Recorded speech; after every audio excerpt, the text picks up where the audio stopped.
Hello and welcome to this video. It's my first time doing this kind of content because mostly I don't really do content. By the way, I'm Lester and I'm a teacher from, I won't say where I'm from, and based on the title, of course, I'm going to talk about how to revive your motivation to learn, especially during this kind of setting, this pandemic. So this I made this video because I've been recently witnessing a massive drop in the motivation of students, which is why I had an inspiration. I had a stroke of inspiration to do this, which prompted me to record something. Of course, I wouldn't edit this because I just want to say the message, really. So, let's start, I guess. How to revive your motivation, especially in a setting like this where it's not conducive to learning. Let me start with my experiences in the education system. When I was a student, I wasn't part of the changed curriculum, the K-12 curriculum, which is why I didn't need to worry about the extra 2 years.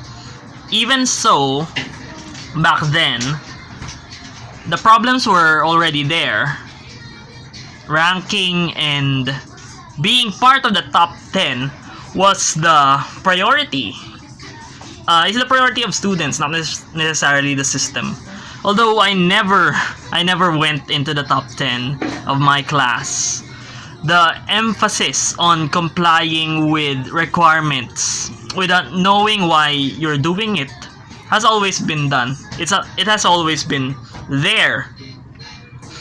I was fortunate enough to discover my love of writing through campus journalism, but even that was not exempt from the problematic competitive mindset that students were fit into when they study.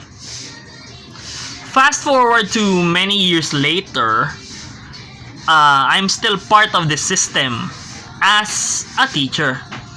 From the teaching experience from both public and private schools in my 3 years as a teacher, the same problems on emphasis on rank was still there. From being part of the top 10, now it changed into being awarded with honors. I'm not saying that these honors are for the sole purpose of emphasis on rank. However, my students were participating in what we can call the human anthill, striving to be with honors, either for college credentials or to make their parents or families proud, or making themselves proud, which from an educational standpoint, for me personally, is very messed up. Basing your worth and your abilities from a mere title of with honors. However, I was powerless to do anything about that, which is why I'm making this video, hoping to change things. Now, in the middle of my 4th year of teaching in a freaking pandemic where everyone is adjusting, I am even more helpless to witness students lose their motivation in learning, where their anxiety to pass requirements in the absence of instruction has rendered them unable to cope. Who's going to stop them from copying for the sake of passing requirements? No one, not me. I can't stop them from doing that, especially if they can do it discreetly. I've always been thinking, will my words even reach them when they're so preoccupied with merely submitting that they practically just copy answers from each other without remorse or regret. A sermon's not going to do anything to these children. They don't need more scolding. If I scold them, nothing's gonna happen. I can't change people's minds in the blink of an eye. We can't also expect changes from the top. From, you know what I mean when I say the top. There won't be a revolutionary change in education soon. I don't expect anything to happen.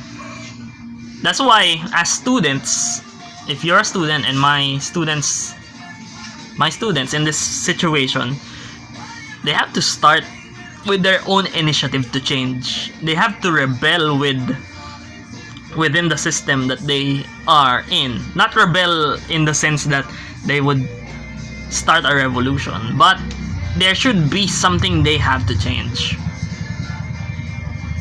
to break the chains that bind them. Let's get to the point.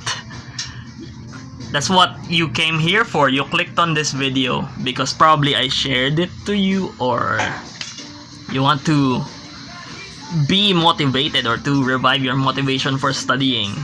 So you want to revive your passion for learning? You want to be interested in school again? Well, you see, here's the thing. Reviving your passion to learn, or in some cases, if you have never been passionate about school, this actually requires you to change your mindset about 3 things. Firstly, your purpose for studying. You have to change your purpose for studying, your priorities in education, and your views on learning. These 3 things. Firstly, let's get to the first one. Firstly, what you have to change in your mindset about the purpose when it comes to studying is your purpose for studying. Why do you study? Hello. Many students I have come across with study for the sake of a future goal. Some of them want to become something or someone someday. They want to be a teacher, a policeman, a psychologist, an architect, a doctor, or anything that gives them a job. The priority is to get a job, to finish college, to get a bachelor's degree. Let me get straight to the point and say that this is problematic. When you treat education as a stepping stone to a future goal, you become so focused on the goal that you miss which steps you're going to take. Studying doesn't become a meaningful experience. Instead, it becomes an obstacle. And what do people do with obstacles? They do anything just to get past it, even if it means cheating or passing for the sake of passing. Hard work is attributed to mediocre acts of requirement submission. Education here, as it has always have been in the past, it becomes a chore. Nothing different from a loading screen from a video game that you want to get over with. Of course, some students find more subjects fun. There are teachers who are willing to make learning become more interesting. Sadly, this isn't the case for all classes. These are rare gems in the educational system. Those who thrive when it comes to learning are also the students who can motivate themselves in the form of interests. However, these interests, these interests are also limited to their own desires and can cause them to dismiss the possibilities of what they can learn in subjects they do not like, which is why they resort to cheating and, in worst cases, promoting a culture of smart shaming and possibly a mentality of discouraging peers from developing an interest in their own education. The only solution, as stated earlier, would be a change in perspective and transforming one's purpose when it comes to studying. Studying, in fact, is a natural and organic act that one can do. When I say organic, I mean that studying can be similar to eating and sleeping, a normal daily habit. And just like eating and sleeping, there are unhealthy ways to do these activities. Improper eating and sleeping can cause life-threatening diseases, especially later in old age. Studying, in the same sense, is just as life-impacting, if not done or viewed the right way. So, instead of studying to get a job, study because you want to learn. I know it's very simple to say that, but hear me out first. This includes studying topics that are not part of your requirements. If I'm learning Japanese, I'll look for resources readily available on the internet, even though it's not required. When I was in college, I bought a book about social psychology, even though it had nothing to do with my course. It was pure interest because I wanted to know the reasons why people behaved the way they did. It's from this childlike curiosity that I learned to appreciate even mathematics, even science subjects, despite not majoring in any of them. I am an English major. Sure, schools make us memorize mitochondria as the powerhouse of the cell, but at the same time, physiological processes such as protein breakdown is important in taking care of oneself, which is why I appreciate biology now that I'm learning to take care of myself.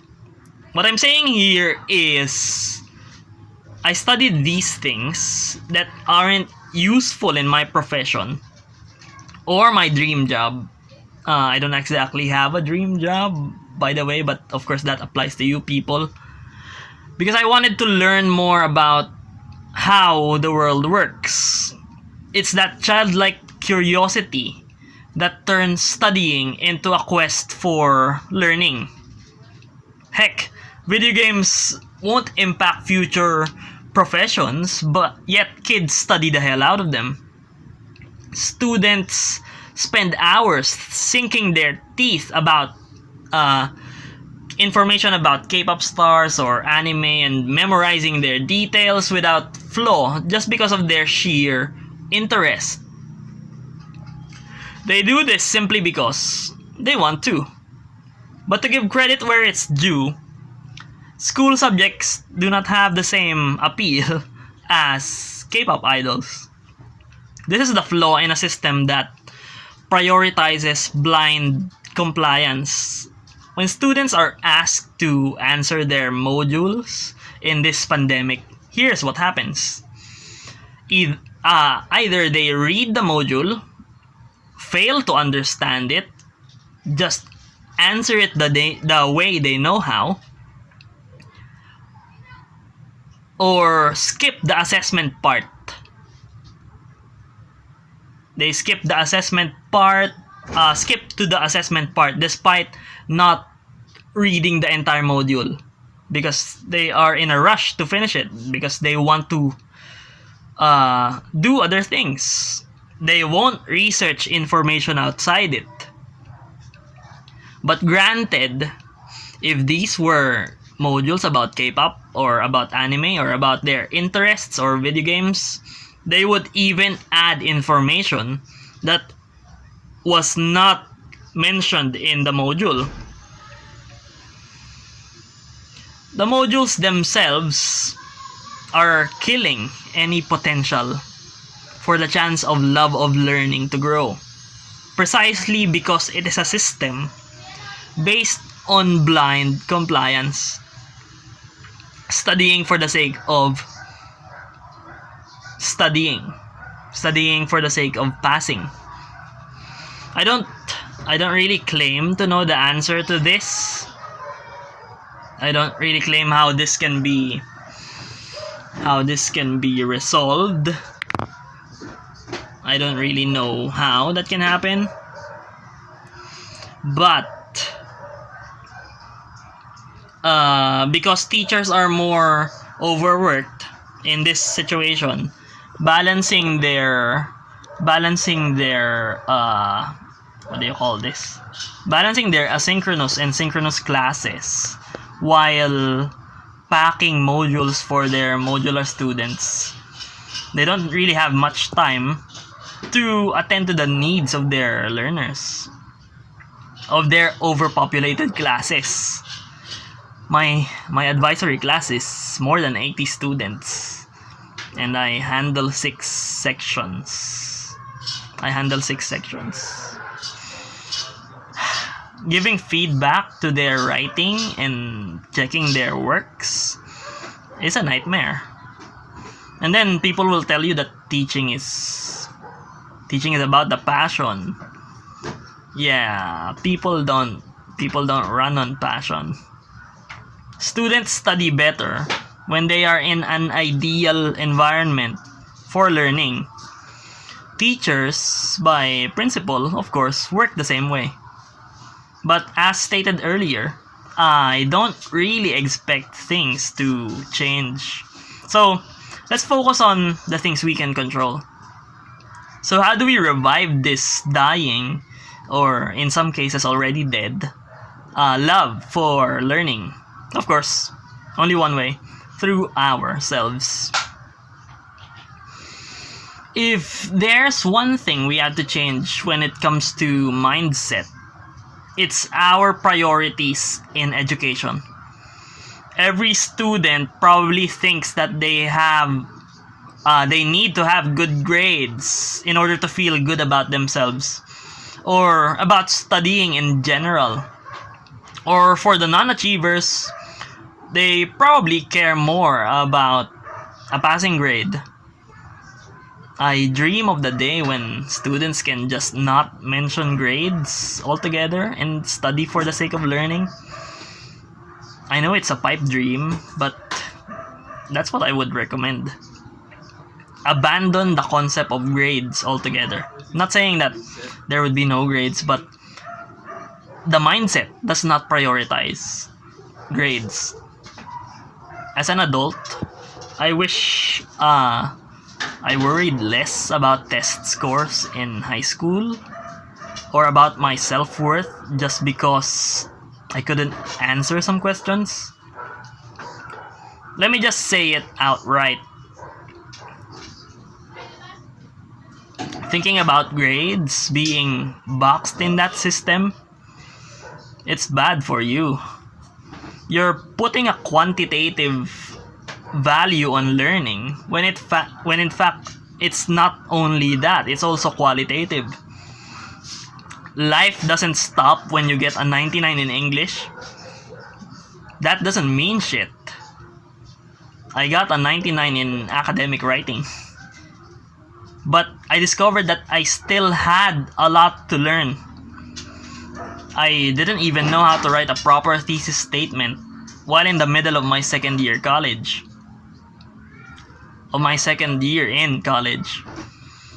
My students get 99 in PE, but that doesn't mean they're professional athletes.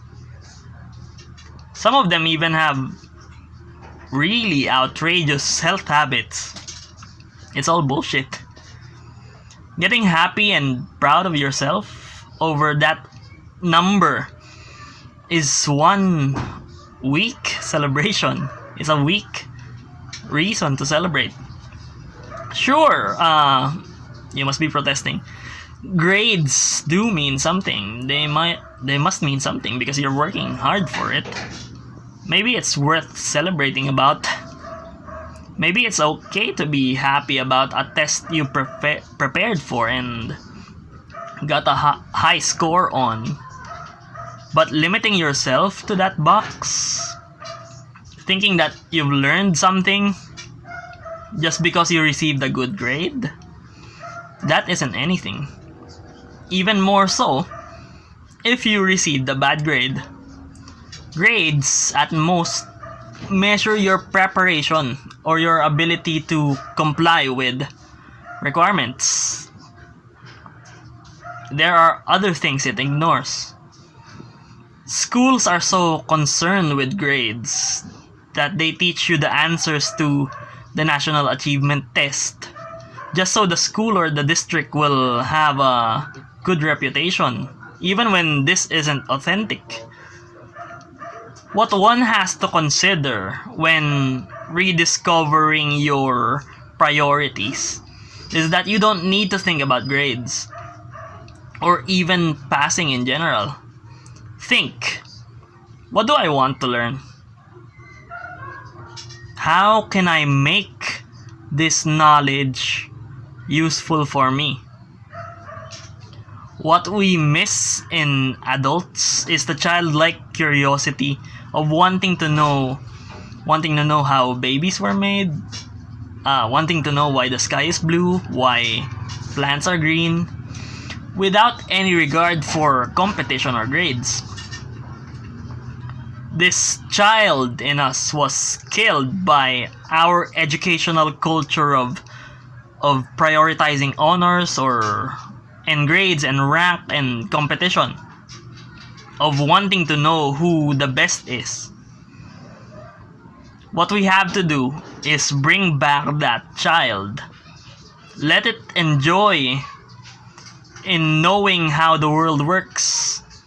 Bring back the child who did not care about fitting in, who did not care about acknowledgement and only wanted to learn things and was satisfied with understanding or with the experience of understanding the world around them.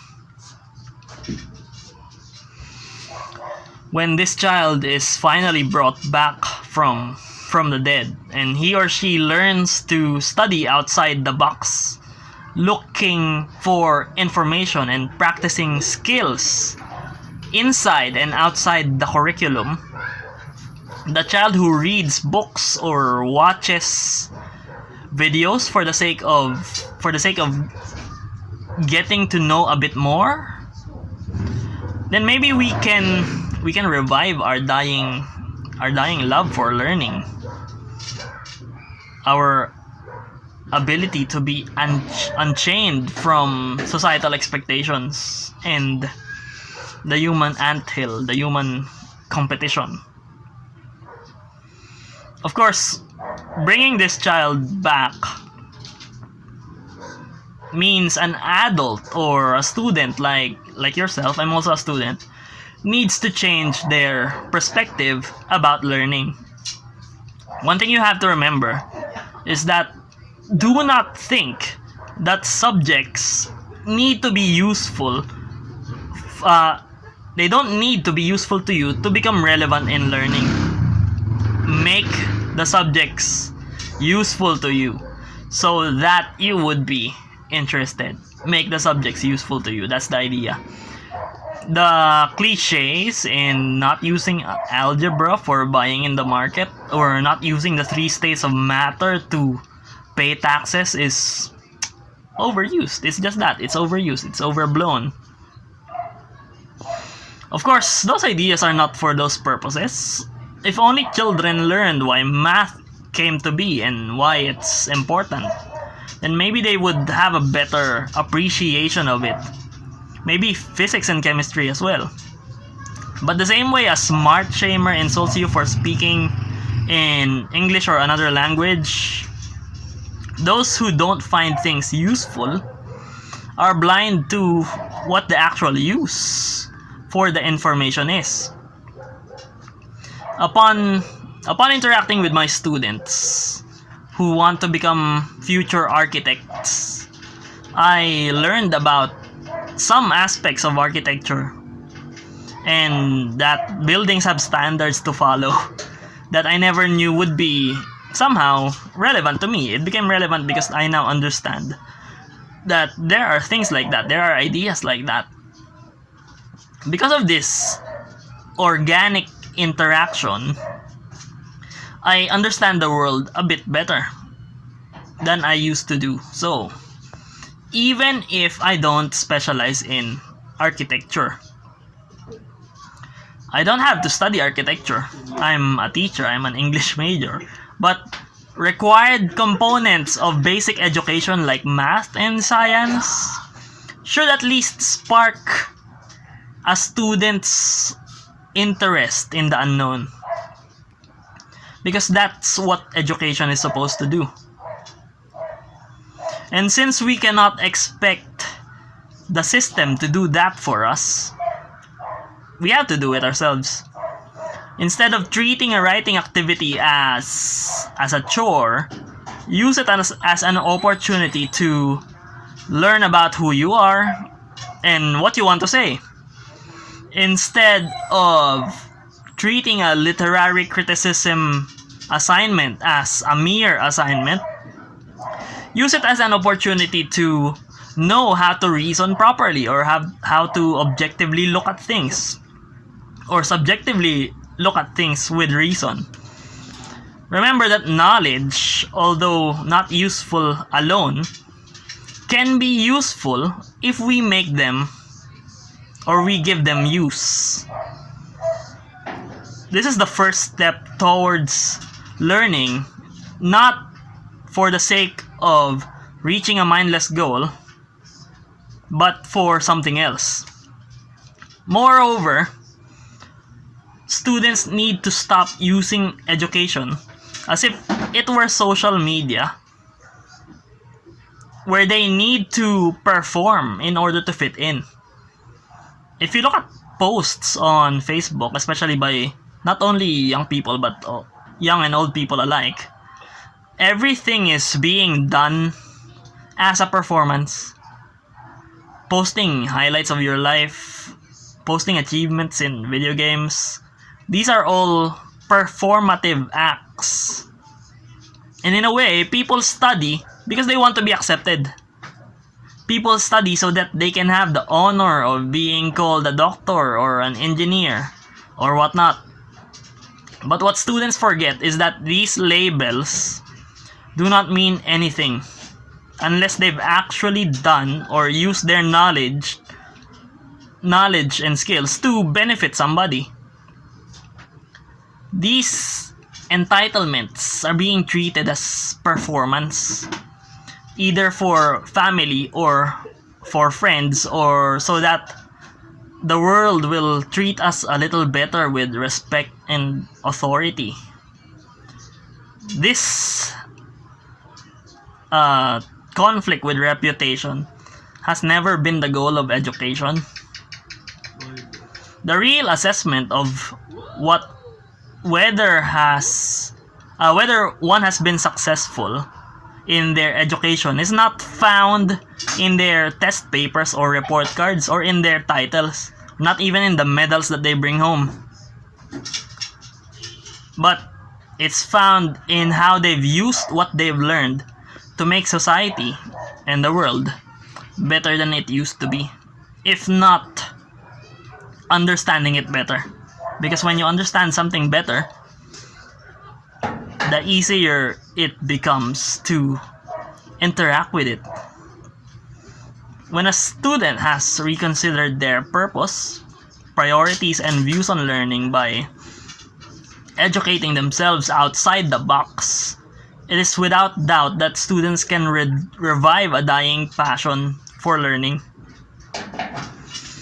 We as people learn when we want to learn.